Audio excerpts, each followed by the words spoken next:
My name is Leah.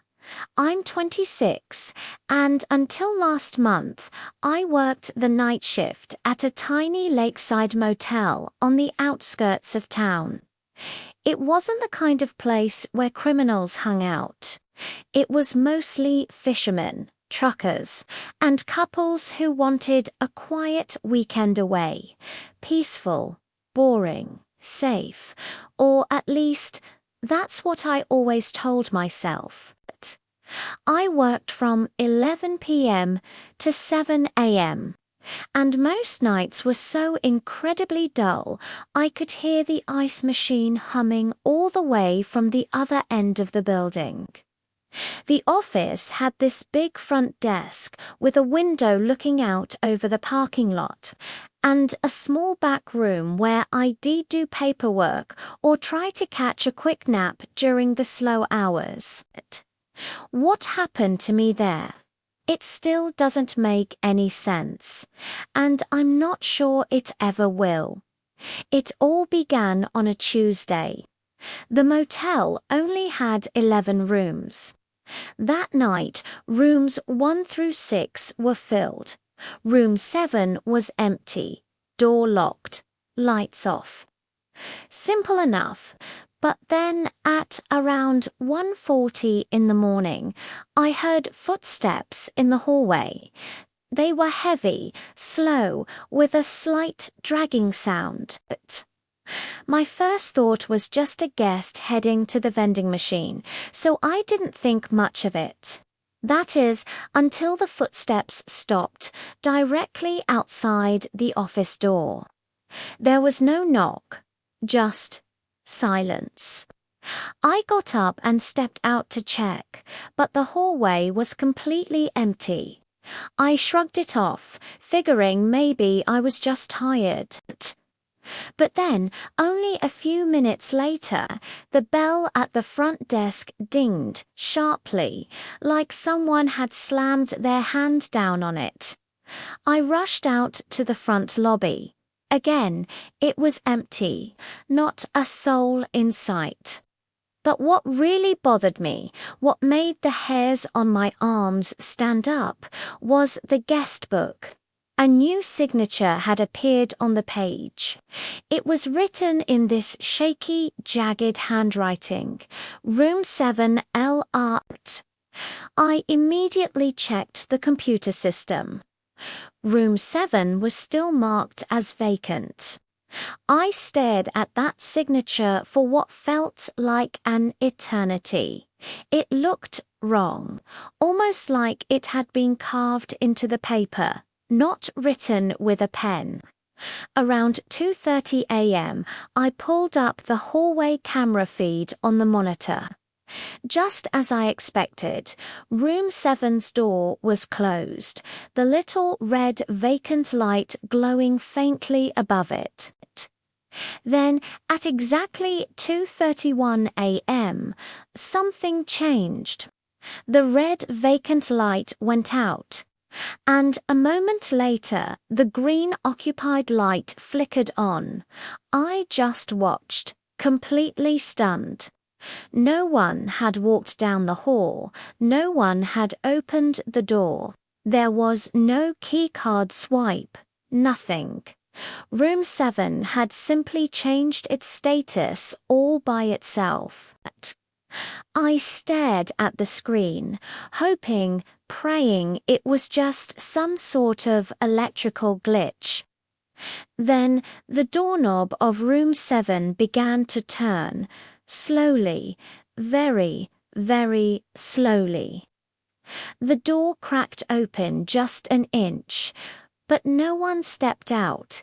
There was no shadow in the gap, no movement at all, just an open door leading into darkness. I should have called someone right then and there. My boss, the police, anyone, but my curiosity got the better of me. Grabbing my master key card, I walked down the hallway. My heart was pounding so loud in my chest I was sure it was echoing off the walls. When I reached room 7, the door was still slightly ajar. I pushed it open. The room was dark and cold, colder than the hallway, like all the heat had just been sucked out of it. The curtains were moving slightly, even though the window was shut and locked. Then I noticed something on the bed.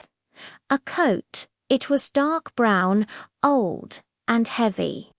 The kind of coat that looks like it belongs in old black and white photos from 100 years ago.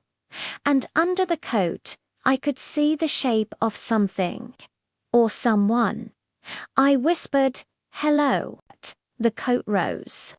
Not fast, just an inch or two, as if whatever was underneath it had just taken a slow, deep breath. I bolted.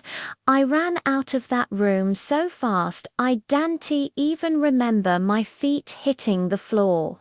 I sprinted back to the office and locked myself in. My hands were shaking so bad I could barely work the mouse, but I pulled up the hallway cameras again. The door of room 7 was now wide open, and someone was standing in the doorway. He was tall, thin, and his face was impossible to see because his head was tilted all the way down, his chin touching his chest. He stepped out into the hall, but his feet didn't make a sound. He walked toward the office at this slow, deliberate pace and stopped right outside my door. I held my breath, frozen in my chair. Then he reached for the office door handle. He twisted it. Thank God I had locked it. The knob rattled, but it held. He stopped turning it, then leaned forward until his forehead pressed gently against the glass window of the office door.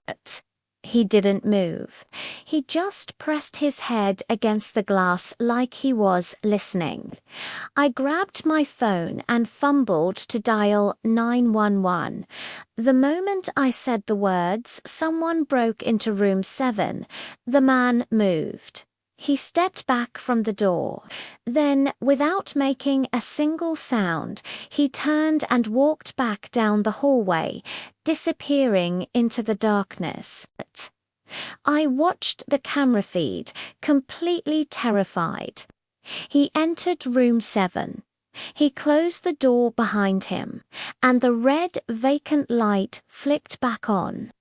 The police arrived about 10 minutes later. They searched room 7 thoroughly, top to bottom, but the room was empty. The coat was gone. There were no footprints. Nothing was disturbed at all. It was as if no one had ever been there. But one of the officers did find something. In the middle of the perfectly made bed was a dent. It was shaped exactly like a human body, and when he touched it, he said it was cold, as if it had been made just moments earlier. I quit the next morning.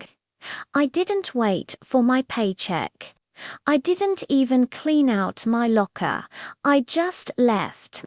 I still don't know what I saw that night. I don't know who signed the guest book. I don't know who or what was in room 7. But sometimes, when I drive past the lake at night, I swear I can see a tall figure in a long coat standing near the water, just looking toward the motel, like he's waiting for someone to check him in again.